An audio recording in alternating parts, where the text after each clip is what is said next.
Então, nesse quesito, uma inflação maior, considerando que eu sou o ministro da Economia, e é claro, é uma opinião polêmica, nesse caso faz muito sentido, porque eu vou gastar menos no futuro. Se fosse assim agora, o ministro da Fazenda do país, ou se fosse o presidente do Banco Central, Tenho até medo e chegasse assim, o indicador... Ó, só tem como tá ruim pra um lado, pra inflação, ou pro outro, pra deflação. Na estabilidade você não tá. O que você prefere? Receber uma cartilha em que tá ruim pra inflação ou ruim pra deflação? Um relatório, Então, né? vamos lá. Então, primeiro, né, como o Art tinha falado, a inflação é o aumento generalizado dos preços. Considerando que eu sou o ministro, agora eu vou dar uma opinião polêmica. Bora. Aí sim. Porque eu mas toma sou cuidado, eu Douglas. sou o ministro da economia, então eu tenho uma preocupação tanto com a política fiscal e como também com a monetária, porque as duas andam junto. Uhum. Quando eu falo de inflação maior, eu tô falando que o valor no futuro, ele vai se corroer. Então, se eu sou um ministro da Fazenda e eu estou envolvendo questões fiscais, ou seja, obrigações com previdência, obrigações com passivos de longo prazo, se a inflação for muito acima da média no futuro e trazer a valor presente, o dinheiro vai valer menos. Então, nesse quesito, uma inflação maior, considerando que eu sou o ministro da Economia, e é claro, é uma opinião polêmica, nesse caso faz muito sentido porque eu vou gastar menos no futuro. Agora, de política monetária, eu acho a deflação muito ruim. Aí aqui eu falo mesmo de economia produtiva. Porque ela é ruim tanto para quem... imagina que a gente está analisando duas coisas. A gente está entrando na parte de oferta e demanda. Quando eu falo de oferta, eu estou falando dos bens e serviços e eu estou falando dos empresários. Nesse caso, eles não têm nenhum estímulo a produzir. Porque a outra escala, que no caso seria a demanda, que eu estou falando de famílias, governos, geralmente eles não têm um incentivo também para consumir. Então imagina só, se eu consumo menos, eu vou produzir menos.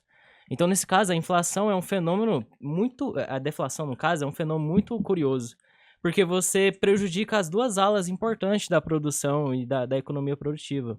Isso acontece muito no Japão, como o Eric tinha mencionado anteriormente, porque o Japão, se você pega a década perdida dos anos 80 e 90, você percebe que os preços eram extremamente distorcidos e depois você teve uma queda muito grande do consumo, porque os próprios salários dos japoneses não se reajustaram. Então, por exemplo, hoje é um grande problema para Takaishi, que é a nova ministra agora da economia do Japão, porque ela tem uma visão muito expansionista. Só que ela não. Se você tem uma visão muito expansionista, você precisa que as pessoas consomem, né? Porque você precisa de incentivar a economia produtiva. Então, assim, as pessoas não têm o incentivo, não tem nenhum tipo de cultura a consumir grande parte dos bens e serviços produzidos no Japão. E quando você fala de exportação também dos produtos japoneses, você também não tem nenhuma atratividade no mercado internacional, porque hoje a China também consegue ganhar escala. Sabe que é uma coisa engraçada sobre a primeira-ministra do Japão? Qual que é o nome dela? Takaishi. Quando ela foi empossada como primeira-ministra do Japão, ela falou que ela se espelha muito na Margaret Thatcher, né, que foi a dama de ferro da época do Reino Unido ali, no auge ali do Reino Unido, na década de 70, 80, né? E logo depois ela falou que ela era muito adepta à política econômica e às ideias do Shinzo Abe, que era um dos primeiros ministros do Japão na década passada, né? Só que isso é um pouco tanto quanto curioso, porque a Margaret Thatcher não é nem um pouco expansionista, né? Ela é extremamente liberal, corta custos lá embaixo, né? Promove a quebra promove incentivos, né? Deixa que o mercado seja mais livre ali, se autorregulando, se incentivando, fazendo as suas aquisições, e tira ali, tenta reduzir o máximo possível de impostos e incentivos por parte do governo. Mas é só um ponto que eu achei engraçado de comentar. Exatamente. E assim, então nesse caso, por exemplo, eu acho muito curioso o que vai acontecer agora com o Japão. Eu realmente tenho muita curiosidade do que vai acontecer nos próximos anos, porque o Japão... Porque qual que é a grande preocupação do mercado? O Japão, ele é um país muito seguro para ter investimentos. Naturalmente, isso é uma construção de longo prazo, não é de agora. Só que o Japão, ele tem um problema fiscal muito grande, porque é o maior endividamento público que existe no mundo.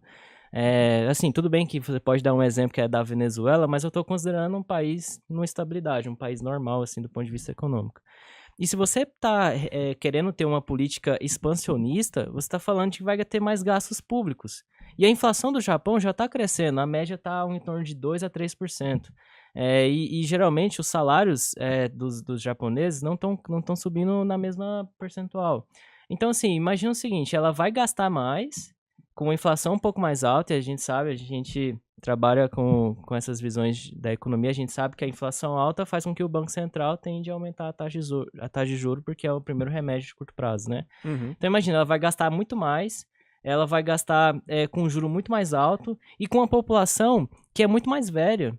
Então, assim, por exemplo, o Japão não tem incentivo de ter imigrantes dentro do país, né? Então, assim, imagina só, você ainda está consumindo grande parte do seu orçamento para o futuro e você não tem uma população jovem para consumir. Então, assim, é bem complexo. Eu tô bem curioso, assim, pelas políticas da Takaishi agora nos próximos anos. Como é que será que o Japão vai sair disso? Quando a gente fala de inflação e deflação, a gente tem o acelero e o desacelero da economia, basicamente.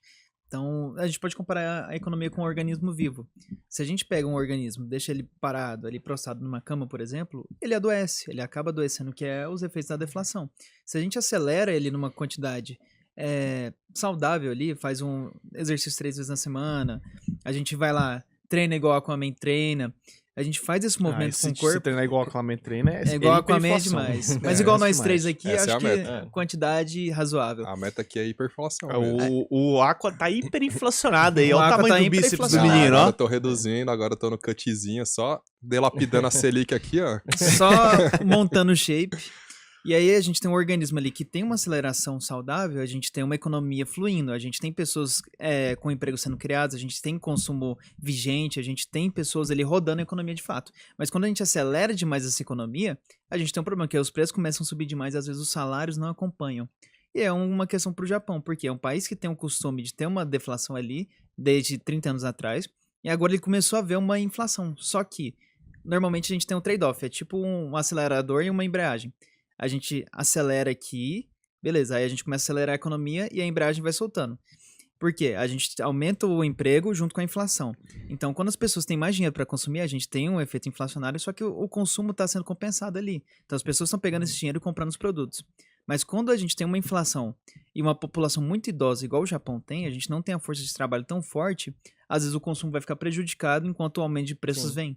Então o Japão tá com o pé na embreagem agora, né? E uma estratégia... Mas vale ressaltar que eles estavam com juros negativos até o ano passado, né? Exatamente. Sim. Conseguiram reverter, mas agora deve estar o quê? 0,5% ainda? É, muito baixo. E um fato que... depois a gente até pode falar um pouco mais sobre juros também, o que o Kerr também tá falando, eu acho muito interessante, é que, assim, tudo bem, você pode rodar a economia na deflação, né? É muito ruim, mas você pode rodar, se você consegue produzir para exportar. Só que é o que está acontecendo hoje no Japão, ele não tem nenhuma competitividade com seus produtos no mundo. E isso também vai acontecer, talvez, já existe projeções que isso pode acontecer na China. Porque a China, ela cresceu muito. Um dia, até, se você quiser saber um pouco mais sobre a China, eu fiz um vídeo também desse tema. A China, ela cresceu de 2 polos importantes, que foi o mercado habitacional e grandes setores de infraestrutura que foi viabilizados pelo Estado. Ou seja... muitas pessoas cresceram para o setor imobiliário. Aí, por exemplo, se a gente for pegar, existe a Evergrande, que foi uma das grandes imobiliárias, depois foi a falência em 2021, mas era uma das grandes empresas desse setor. O que aconteceu? Era muito impulsionado do ponto de vista de consumo interno. Então, não precisa ter consumo interno, que eu falo assim, de grandes investimentos, aí depois você exportava. Só que agora você está percebendo que existe uma inflação menor, quase uma deflação dentro da China, ou seja, o cidadão chinês ele não está consumindo na mesma escala que a produção.